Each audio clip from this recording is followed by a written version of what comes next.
Salut les amis, j'espère que vous allez bien. On se retrouve oui, pour le débriefing, puisque nous avons eu le débriefing de WWE Raw. Nous avons maintenant le débriefing de NXT. D'ailleurs, je vous invite à aller le voir, le show de Raw, si vous ne l'avez pas regardé. Vous allez bien sûr aller voir le débriefing pour les fans de foot du match entre Saint-Etienne et le Paris Saint-Germain. Et donc, nous avons désormais un... C'est pas un pay-per-view, puisqu'en théorie, il n'a pas ce logo pay-per-view, mais c'est ce qu'on pourrait appeler un show à thème, après Raw Legend. Eh bien, nous avons WWE NXT New World's Evolve 2021, donc probablement pour fêter la nouvelle année. C'est donc un nouveau show de la WWE à thème. Alors, pour information, il y aura de la concurrence, puisque la All Elite Wrestling va sortir concrètement le show AEW New Year's Smash, voilà, clairement, voilà, on va pas faire plus simple. Donc on va avoir littéralement deux shows qui vont se confronter. D'ailleurs, le débriefing aura lieu demain pour ceux qui seront là. Soyez connectés, bien évidemment. Et donc, qu'est-ce qu'on peut dire de ce show? Eh bien, on va déjà noter qu'il y a eu donc un certain nombre de matchs. On notera d'ailleurs donc que Karrion Kross et Damian Priest se sont affrontés. Avec Dexter Lumis d'ailleurs était un peu le host. Alors les raisons sont pour ainsi dire simples. Cameron Grimes s'est blessé, donc il a fallu trouver un nouvel adversaire à Dexter Lumis. Ça n'a pas pu être le cas, et donc ils ont décidé d'en faire une sorte de host de la WWE. Et donc Damian Priest affrontait donc Karrion Kross, victoire de Karrion Kross sans le moindre problème. On a eu ensuite Grand Metalik qui a affronté Santos Escobar pour le titre Cruiserweight de la WWE. Ça a été une victoire de Santos Escobar. Cialik a donc accompagné de Boa qui a affronté donc Katrina Cortez, victoire de Ciali. On a eu ensuite un gros match puisqu'il y a eu le Last Woman Standing Match avec la victoire de Raquel Gonzalez contre Rhea Ripley. Un segment avec la famille Gargano qui était présent. Shotzi Blackheart et donc Kushida sont venus, victoire des deux. Et enfin, NXT Championship, Finn Balor faisait face à Kyle O'Reilly de la Undisputed Era. C'était une nouvelle revanche puisqu'il y avait eu un match justement entre les deux personnes. Victoire de Finn Balor par soumission. Voilà.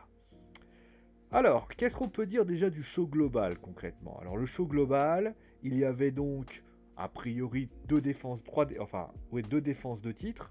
Il y avait un gros match et il y avait donc des petits matchs disséminés de ci de là. Déjà au niveau de l'opener, j'ai envie de dire que ça fait plaisir de voir Karrion, on va dire aussi en forme.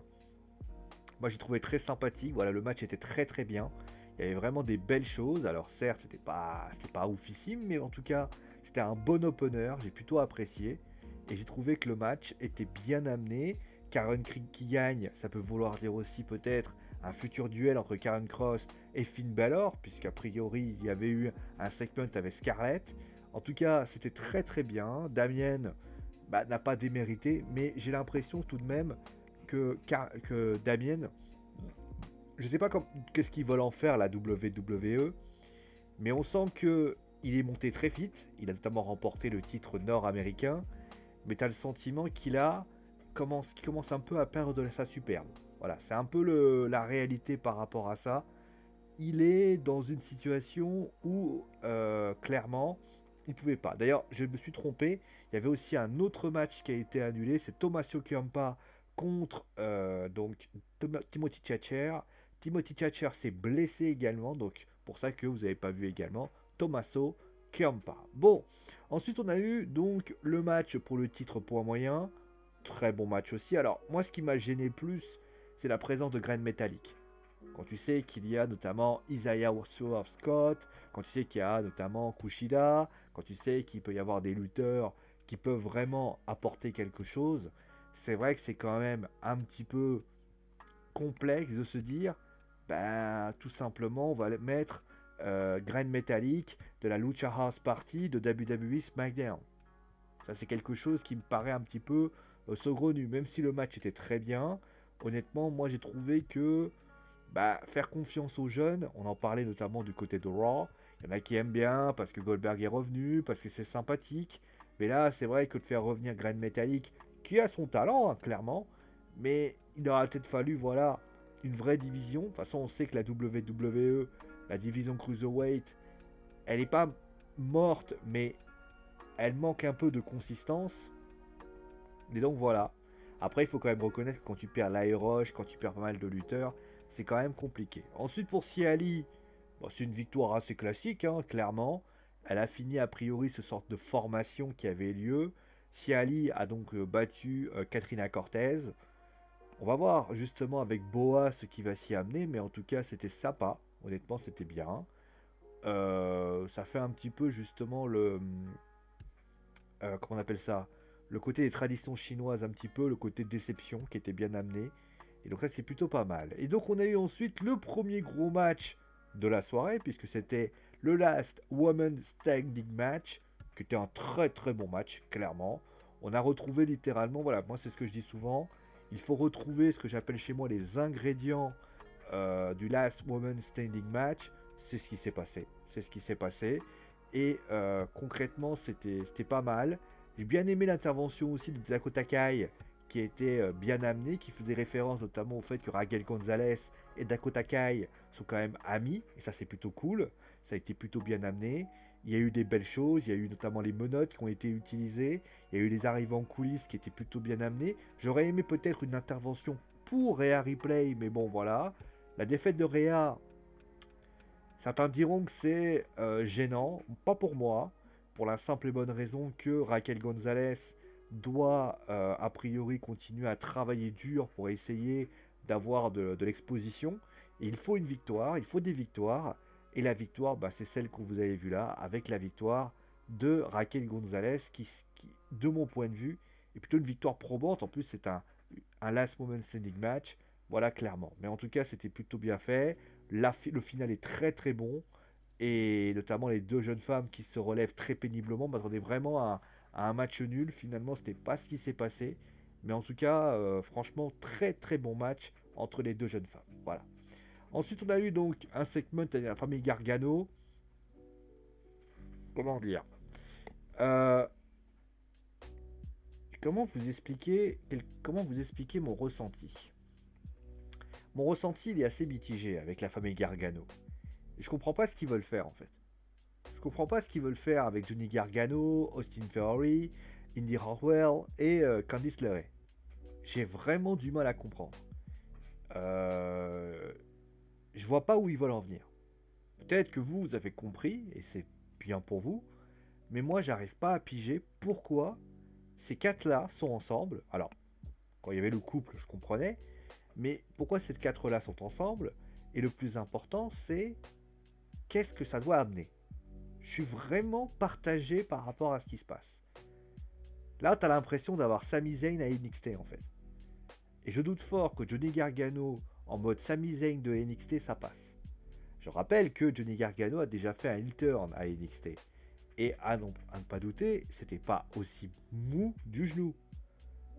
Je sais pas, je trouve que ça manque de consistance. Je comprends pas trop ce qu'ils veulent faire. Et j'ai envie de vous dire, même, je comprends pas. Voilà, je comprends pas. Alors peut-être que ça viendra. Mais moi, je comprends vraiment pas ce qu'ils veulent faire. Le match avec Kushida et Chotzi, c'était un match. Voilà, c'était pas oufissime. C'était un match. Mais voilà, par rapport à ça. Et enfin, donc, le titre de NXT, qui était un super match. Voilà, super match. Après, on peut toujours se demander pourquoi c'est Kyle qui a été choisi. Mais bon, ça, il faudrait revenir au show précédent. Mais en tout cas, ce qui est certain, c'est que moi, j'ai plutôt apprécié ce match. C'était vraiment un match très technique, très européen. De toute façon, je vais reprendre un petit peu ce que j'ai dit pour le premier match, puisque c'était exactement la même chose. Même si j'ai trouvé Finn Balor un peu plus perfide, avec des coups quand même, le coup dans les cordes, avec les dents, c'était quand même assez immonde, franchement. Mais sinon, franchement, on peut qu'être, je dirais, satisfait de ce qu'a proposé Kaorelli, qui, d'ailleurs, petit aparté, je suis en train de me demander d'ailleurs, qu'est-ce qu'ils veulent faire de la Undisputed Era? On a clairement vu, moi je m'attendais, Adam Cole est en train de se diriger vers autre chose. Est-ce qu'il va se diriger vers le roster principal ou est-ce qu'il va se diriger, va continuer à être là? On ne sait pas vraiment. On sait que Bobby Fish est blessé. Roderick Strong tourne un peu autour, voilà. Mais pour ce qui s'agit de Kyle, c'est une nouvelle opportunité. Et moi, je me dis, peut-être ce qui serait intelligent, serait peut-être que la Undisputed Era, dans un avenir proche, grimpe. Adam Cole a suffisamment les reins solides pour pouvoir porter un vrai clan et pouvoir bien l'amener, au détriment par exemple de Retribution, tant pis. Mais Adam Cole est capable de le faire, parce que là j'ai le sentiment que la Undisputed Era, bah, on en a fait le tour en fait. C'est-à-dire que là ils ont fait un face turn au groupe, mais t'as pas ce sentiment que ça y apporte quelque chose. C'est-à-dire le clan finalement on le connaît. Ça fait des années qu'il est réuni. On a eu quelques moments, voilà, on s'est posé la question, est-ce qu'il va y avoir une distension, etc. Mais j'ai pas ce sentiment, alors peut-être que c'est mon avis, hein, j'ai pas ce sentiment que ce groupe a encore des choses à raconter. Je pense qu'il faut qu'il les raconte à SmackDown, quitte à ce que Adam Cole y aille tout seul, hein, finalement. Je pense que les deux, Roderick Strong et Kyle O'Reilly, sont encore capables de rester. Je suis pas certain que Kyle, ça marchera. Roderick, ça dépendra de ce qu'on va faire avec lui. Mais la Undisputed Era doit peut-être penser à aujourd'hui à aller plus haut. Moi, c'est mon point de vue là-dessus. Après, certains vont dire oui, mais ils vont peut-être être dépouchés, peut-être qu'ils vont jobber. Je pense pas que Adam Cole sera jobé. Adam Cole, c'est quand même un monument. Adam Cole, c'est quand même un mec. Pardon, mais Adam Cole, c'est pas n'importe qui. Je veux dire, quand le public dira Adam Cole baby, je pense que le public, voilà. Mais voilà, ça, c'est la réalité. Après, au niveau du match, est-ce qu'il n'aurait pas fallu quelqu'un d'autre? Un Cameron Grimes? Est-ce qu'il n'aurait pas fallu quelqu'un? Un Dexter Lumis, par exemple. Ça aurait pu être sympa. Justement qu'on puisse voir les capacités d'une personne. Kyle, on l'avait déjà vu. Ça aussi. Après, le match était très bien. Honnêtement, le match était très bien. Le match était de bonne qualité. Le match était sympathique. Et concrètement, voilà. Et finalement, bah, le bilan, vous l'avez sans doute remarqué, le bilan, il est très positif à la WWE. Très positif.